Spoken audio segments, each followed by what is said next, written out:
বন্ধুরা, তোমাদের জন্য একটুখানি আমি পটল পোস্ত করতে চলেছি। পটল পোস্ত করতে এসে পটলগুলো সব কেটে নিয়েছি, আর এতে আমি টমেটো নিয়েছি। সব সময় তো প্রচুর পোস্ত থাকে না, তা আমার কাছে অল্পই পোস্ত ছিল, তা আমি অল্প পোস্ত থাকাকালীন কালো জিরে দিয়ে দিয়েছি কড়াইয়ে, আর এতে দুটো কাঁচা লঙ্কা দিয়ে দেবো।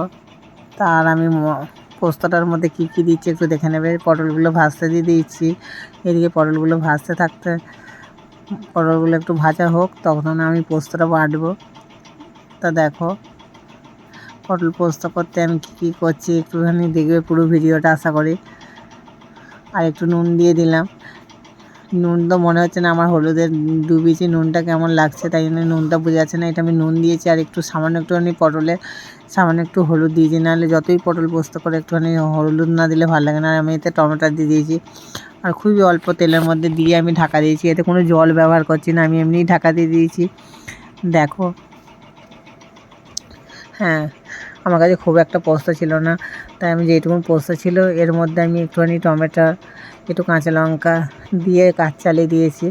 তা আমি পোস্ত বাটা হয়ে গেছে, আর দেখো আমার এইদিকে ভাজাও হয়ে গেছে, আর আমি ওতে দিয়ে দিচ্ছি